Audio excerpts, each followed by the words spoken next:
Hello यार, कैसे हो आप सब? आई होप बहुत बढ़िया होगे। तो यार, जेई के अभी जो जनवरी में अटेम्प्ट हुआ था, एटॉमिक फिजिक्स से 5 क्वेश्चन आए थे सिर्फ। अब ये जो 5 क्वेश्चन है ये मस्ट हैव है, ये हमें जरूर से करने हैं। इस सीरीज में हम सारे के सारे चैप्टर वाइज क्वेश्चन करेंगे, चैप्टर वाइज करेंगे सारे क्वेश्चन जो आए हैं जेई के अभी जनवरी अटेम्प्ट में। अप्रैल अटेम्प्ट के लिए मस्ट हैव है, ये आप करके ही जाओगे।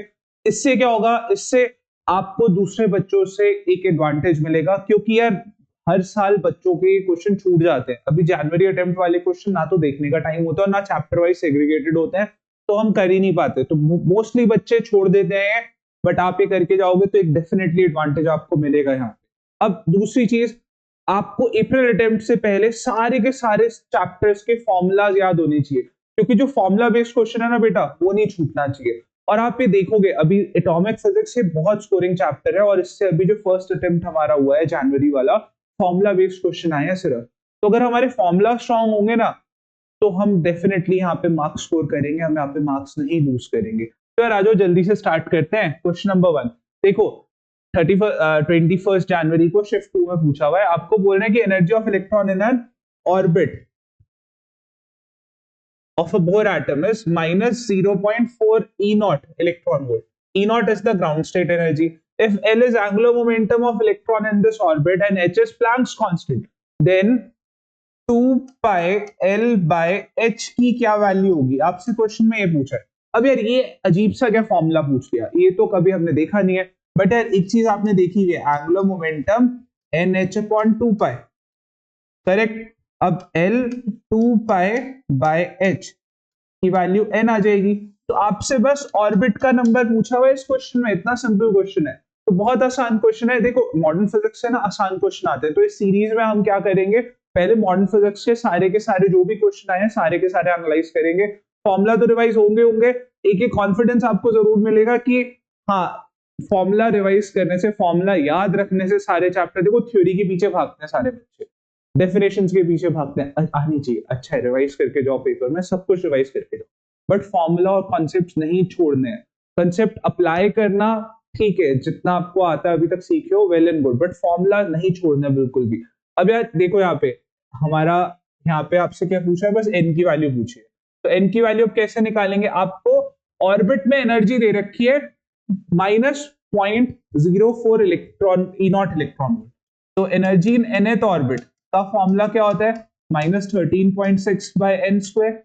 हाइड्रोजन लाइक एटम है, हाइड्रोजन एटम के लिए ये रहता है फॉर्मूला। ये ग्राउंड स्टेट एनर्जी होती है, तो इसको हम सीधा ऐसे भी तो लिख सकते हैं, -E0/n²।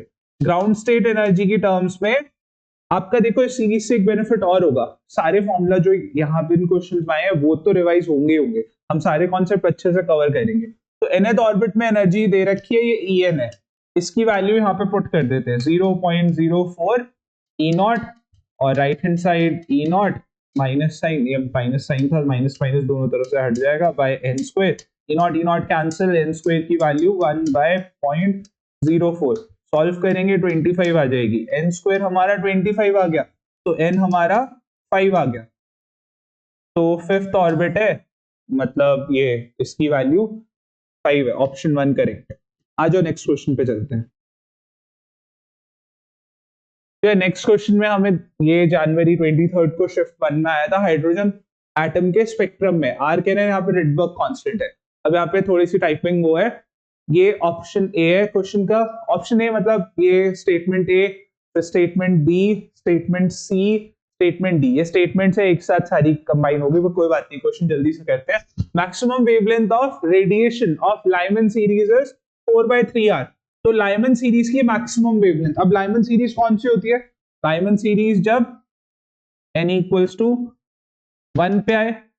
अब मैक्सिमम वेवलेंथ कब होगी? अब वेवलेंथ और एनर्जी का आप रिलेशन देखो, E इक्वल्स टू hc/λ। ये आपको याद है, वेवलेंथ और एनर्जी इनवर्सली प्रोपोर्शनल होते हैं बेटा। तो अगर एनर्जी छोटी तो वेवलेंथ बड़ी, एनर्जी बड़ी तो वेवलेंथ छोटी, बस इतना सा ध्यान रखना हमें। मैक्सिमम वेवलेंथ पूछा है, मतलब एनर्जी छोटी होनी चाहिए, और सबसे छोटी एनर्जी कब होगी? जब हमारा इलेक्ट्रॉन n इक्वल्स टू 2 से n इक्वल्स टू 1 में जंप करेगा। तो मैक्सिमम वेवलेंथ वाला जो बोला है, इसका मतलब ये n इक्वल्स टू 2 से n इक्वल्स टू 1 में जंप हो रहा है, लाइमन सीरीज बोला है। इसके लिए वेवलेंथ निकाल देते हैं, ऑप्शन ए के लिए सॉल्व कर रहे हैं। 1/λ आर जहां पे आते हैं उसका स्क्वायर माइनस जहां से आते हैं उसका स्क्वायर, तो आर और ये सॉल्व करेंगे 3/4 आ जाएगा 1/λ, तो लैम्डा की वैल्यू 4/3 आर, लैम्डा की वैल्यू 4/3 आर। अरे ऑप्शन ए तो सही है, मतलब ए वाली हमारी करेक्ट है स्टेटमेंट। स्टेटमेंट बी चेक करते हैं जल्दी से। स्टेटमेंट बी के लिए कलर चेंज कर लेते हैं, ग्रीन कलर ले लेते हैं। The Barmer series lies in visible region of spectrum. अरे तो बिल्कुल सही है, ग्रीन कलर सही लिया था, तो ये सही है बिल्कुल। तो बार्मर सीरीज जो है वो विजिबल स्पेक्ट्रम में होती है। एक बार स्पेक्ट्रम भी याद रख लो। अभी याद रखना लाइमन वाली जो होती है ये अल्ट्रावायलेट, बार्मर विजिबल में, और बाकी की आगे 5 जो 3 सीरीज हैं वो इंफ्रारेड में। तो लाइमन, अल्ट्रावायलेट, ये ऑर्डर में होती है बेटा, अल्ट्रावायलेट फिर विजिबल फिर इंफ्रारेड। इंफ्रारेड में भी 2 चीजें होती है, नियर इंफ्रारेड और फार इंफ्रारेड। तो लाइमन, बार्मर, पाश्चन आती है ना थर्ड नंबर पे, पाश्चन आ गई नियर इंफ्रारेड में, फिर उसके बाद वाली फार इंफ्रारेड। बट सेफर साइड है, इतना डिटेल में नहीं पूछते, इंफ्रारेड रीजन पूछते हैं, तो बाकी 3 इंफ्रारेड में। ये आपको ये भी रिवाइज हो गया यहाँ पे। इसके बाद minimum wavelength of Paschen series is 9/r। तो यहाँ पे देखते हैं पाश्चन सीरीज की मिनिमम वेवलेंथ कितनी आएगी। Paschen series n equals to 3 पे आ रहा है, और हमारा मिनिमम वेवलेंथ पूछिए। मिनिमम वेवलेंथ कब होगी, जब मैक्सिमम होगा। ये n इक्वल्स टू 3 पे आएगा तो हमारा पाश्चन होगा, और मैक्सिमम एनर्जी गैप कब होता है, जब n इक्वल्स टू इंफिनिटी से आए। इंफिनिटी से इस पे आएगा तो एनर्जी मैक्सिमम होगी। तो हमारा ये जो आएगा 1/λ आर, जहां पे आ रहे हैं उसका स्क्वायर माइनस जहां से आ रहे हैं उसका स्क्वायर। 1/इंफिनिटी का स्क्वायर है तो 0 हो जाएगा, तो r/9 बचेगा। 1/λ, लैम्डा की वैल्यू 9/r। तो सही है, ये तो सी वाला भी सही हो गया। अब इसके बाद फिर फोर्थ ऑप्शन जो यहाँ पे दे रखा है, कलर चेंज करते हैं again. The minimum wavelength of Lyman series is 5/4 R. Lyman की मिनिमम पूछिए, लाइमन की minimum, Lyman n equals to 1 पे आ रहे हैं, और मिनिमम कब होगी, जब इंफिनिटी से आएगा। एनर्जी गैप मैक्सिमम होगा तो वेवलेंथ मिनिमम होगी। 1/λ आर 1/1 का स्क्वायर माइनस 1/इंफिनिटी का स्क्वायर, तो ये तो 0 हो गया। इंफिनिटी का 1/इंफिनिटी का स्क्वायर, तो r/1 1/λ, लैम्डा की वैल्यू 1/r। तो ये डी वाला ऑप्शन रॉन्ग हो गया है। डी वाले ऑप्शन में हमारे को 5/4 दे रखा है, ये गलत है। तो हमारा ए बी सी करेक्ट है, ए बी सी करेक्ट, तो ऑप्शन 2 करेक्ट हो गया इसका। आ जाओ नेक्स्ट क्वेश्चन पे चलते हैं। यार इस क्वेश्चन में 22 जनवरी शिफ्ट 2 में पूछा हुआ है, आपको बोला है smallest wavelength of Lyman series is 91 nanometre. Lyman की स्मॉलेस्ट सीरीज वेवलेंथ स्मॉलेस्ट कब होगी, जब एनर्जी मैक्सिमम होगी। एनर्जी मैक्सिमम होने के लिए n इक्वल्स टू 1 पे आ रहा है, इंफिनिटी से आना चाहिए। एनर्जी गैप मैक्सिमम तभी होगा जब इंफिनिटी से वहां पे आएंगे 1 पे।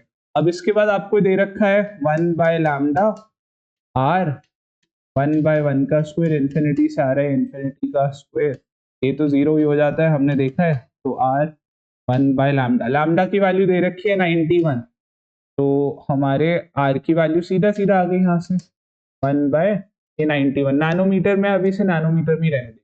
आगे आपको बोले difference between largest wavelength of पाश्चन and Barmer series. अब पाश्चन और बार्मर की लार्जेस्ट वेवलेंथ की बात हो रही है।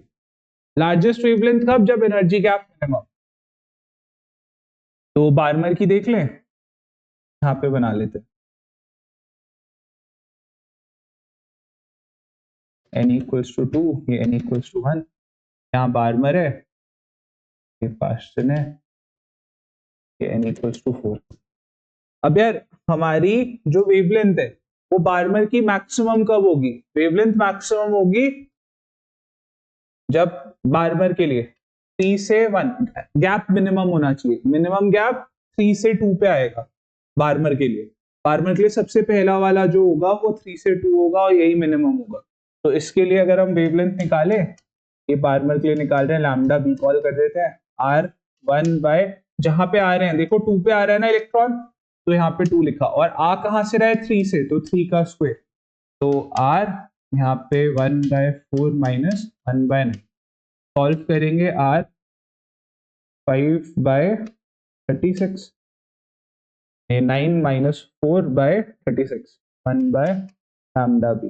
तो लैम्डा बी की वैल्यू हमारी आ जाएगी 36/5R। सिमिलरली ऐसे पास्चन के लिए निकालते हैं मैक्सिमम, लैम्डा पी कॉल करते थे। पास्चन के लिए मैक्सिमम कब होगा, जब 4 से 3 पे आए। तो जो सबसे पहला वाला ये ट्रांजिशन होता है, सबसे छोटा वाला गैप 4 से 3 पे है, तो 3 पे आ रहे हैं 3 का स्क्वायर, 4 से आ रहे हैं 4 का स्क्वायर, जहां पे आ रहे हैं वो पहले, जहां से आ रहे हैं वो बाद, 9 माइनस 16, 1/λp। तो हमारा ये R 16 माइनस 9, 7, 9 इंटू 16, 144, 1/λp। तो लैम्डा पी हमारा 144/7R। यहाँ पे भी R नीचे रहेगा डिनोमिनेटर में, 36। अब इन दोनों का डिफरेंस पूछा है हमसे, तो लैम्डा ये बार्मर और पास्चन का, इनका डिफरेंस पूछा है, तो 36/5R माइनस 144/7R। R देखो 1/R कॉमन ले लेते हैं, 36/5 माइनस 144/7। R की वैल्यू ये वाली रखेंगे हमने जो निकाली है, 1/R की वैल्यू 91 आ जाएगी, इससे 91 रख देते हैं, सॉल्व करेंगे 7 इंटू 5 और 36 इंटू 7 माइनस 144 इंटू 5।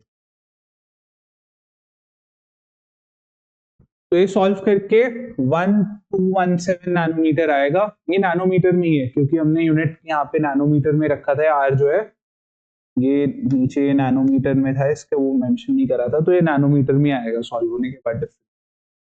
ठीक है, आ जाओ अगले क्वेश्चन में चलते हैं।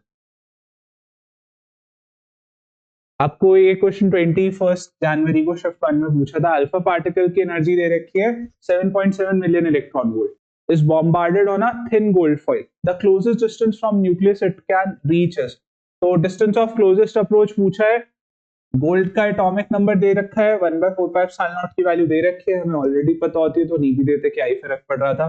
तो यहाँ पे काइनेटिक एनर्जी दे रखी है यहाँ अल्फा पार्टिकल की 7.7 million electron volt. Million electron volt को जूल में कन्वर्ट करना आपको आता है 1.6 इंटू 10⁻⁻19, और मिलियन है तो 10⁻6 साथ में आ जाएगा। अब देखो होता क्या है, अगर हमने कोई पार्टिकल शूट करा है ये न्यूक्लियस के तरफ, तो यहाँ पे काइनेटिक एनर्जी है, जैसे जैसे पार्टिकल पास आ रहा है न्यूक्लियस के, अल्फा पार्टिकल है पॉजिटिवली चार्ज है, न्यूक्लियस भी हमारा पॉजिटिवली चार्ज, यहाँ पे प्रोटॉन होंगे, तो जो न्यूक्लियस है वो अल्फा पार्टिकल को रिपेल करेगा, जिसकी वजह से अल्फा पार्टिकल रिटार्ड होगा या डीएक्सेलरेट होगा। इसकी स्पीड कम होती रहेगी होती रहेगी होती रहेगी होती रहेगी, और जब ये सबसे पास होगा इसकी स्पीड 0 हो चुकी होगी, मतलब काइनेटिक एनर्जी 0 हो जाएगी। इसका क्या मतलब है, सारी की सारी एनर्जी पोटेंशियल एनर्जी में कन्वर्ट हो जाएगी। तो डिस्टेंस ऑफ क्लोजेस्ट अप्रोच अगर हम R0 कॉल करते हैं, तो इस टाइम पे सारी की सारी काइनेटिक एनर्जी पोटेंशियल एनर्जी में कन्वर्ट होगी। तो इनिशियली जो भी काइनेटिक एनर्जी थी वो पोटेंशियल एनर्जी में कन्वर्ट हो जाएगी, और पोटेंशियल एनर्जी की वैल्यू 1/4πε0 Q1 Q2 R²। और काइनेटिक एनर्जी की वैल्यू हमें पता है, हमें R0 निकालना है 1/4πε0 AKE Q1 Q2। Q1 alpha particle पे चार्ज है, अल्फा पार्टिकल पे चार्ज 2 टाइम्स E होता है, और ये जो गोल्ड का न्यूक्लियस है, गोल्ड के न्यूक्लियस का चार्ज 71 टाइम्स ई हो जाएगा, 79 टाइम्स ई, ये 79 दे रखा था, तो बस ये वैल्यू रखते हैं आर नॉट का स्क्वायर। तो आर नॉट का स्क्वायर 1/4 पाई एप्सिलॉन नॉट की value 9 into 10 to the power 9, Q1 की value 2 times E 1.6 into 10 to the power -19 E की वैल्यू, और Q2 की value 91 times E 91 1.6 into 10 to the power -19 divided by kinetic energy की value 7.7 1.6 10 की power -19 और 10 की power 6। तो एक तो ये पूरा का पूरा कैंसिल कर दो। अब इसके बाद हमारे पास बचेगा क्या क्या, ये 10 की पावर 6, 10 की पावर 9 या 10 की पावर 3, 10 की पावर 3 और 10 की पावर -19, तो 10 की पावर -16 हो गया, और साथ में हमारा बच गया ये 9 2 91, एक हमारा 1.6 डिवाइडेड बाय 7.7। तो यहाँ पे जो नंबर है ये हमारा ये सॉल्व करके 2.95 आ रहा था इंटू 10 की पावर, एक बार देख लेते हैं 10 की पावर्स देख लेते हैं सॉल्व करके, 2.95 है, पॉइंट से पॉइंट हट गया, ये 16 आ गया, 10 की पावर -14 आएगा, तो ऑप्शन हमारा फोर्थ करेक्ट हो गया, 2.95 इंटू 10 टू द पावर -14। आ जाओ नेक्स्ट क्वेश्चन पे चलते हैं। लास्ट क्वेश्चन है एटॉमिक फिजिक्स का। 2 electrons are moving in orbit of 2 hydrogen like atom with speed 3 into 10 to the power 5 meter per second and 2.5 into 10 to the power 5 meter per second respectively. If radii of these orbits are nearly same, कह रहे हैं इन दोनों orbits का radius same है, आपको बताना है what is the possible order of energy states. Energy states का ऑर्डर क्या है, एनर्जी स्टेट्स का ऑर्डर मतलब कौन सी एनर्जी स्टेट है आपको ये बतानी है, ये पहले की एनर्जी, ये पहले की काइनेटिक एनर्जी, सॉरी पहले की वेलोसिटी और ये दूसरे की वेलोसिटी, हमें इन दोनों का ऑर्डर बताना है, मतलब पोजीशन बताना है कि ये वेलोसिटी किस उसमें होगी, किस ऑर्बिट में होगी और दूसरी किस ऑर्बिट में होगी, बट दो डिफरेंट एटम्स हैं, रेडियस सेम है दोनों का। तो यहाँ पे हम जल्दी से देखते हैं, वेलोसिटी जो होती है वो z/n के प्रोपोर्शनल होती है, और रेडियस जो होता है वो n²/z के प्रोपोर्शनल होता है। अब हमें बोले रेडियस सेम है, तो मैं रेडियस को वेलोसिटी की टर्म्स में बनाऊं, इसको हम देखो यहाँ n इंटू z/n ऐसे लिख सकते हैं। अब z/n तो ये वेलोसिटी थी, तो मैं ऐसे लिख सकता हूं, रेडियस जो है वो n/v के प्रोपोर्शनल है। प्रोपोर्शनैलिटी तो देखनी है, तो प्रोपोर्शनैलिटी में ये आ गया। अब हमें बोले रेडियस सेम है, इसका मतलब मेरा r1 और r2 सेम है। r1 की जगह हम n1/v1 और r2 की जगह n2/v2। n1/n2 निकालने के लिए v1/v2, और v1 की वैल्यू हमें पता है 3 into 10 to the power 5, v2 की value 2.5 into 10 to the power 5, cancel करेंगे 6/5 आ गया। तो इनका जो पॉसिबल ऑर्डर होगा वो 6/5, मतलब 6 और 5, n1 n2 का रेशियो है 6/5, तो पॉसिबल ऑर्डर 6 और 5 हो गया। तो हम अप्रैल अटेम्प्ट से पहले सारे के सारे चैप्टर्स इसी तरीके से करेंगे, जो भी अप्रैल अटेम्प्ट में क्वेश्चन पूछे हैं सारे के सारे चैप्टर वाइज फिनिश कर लेंगे। फॉर्मूला जरूर से रिवाइज करके जाने आपको, और कोई भी चैप्टर मिस ना हो जाए, जल्दी से चैनल को सब्सक्राइब कर दो। अगली वीडियो में मिलते हैं।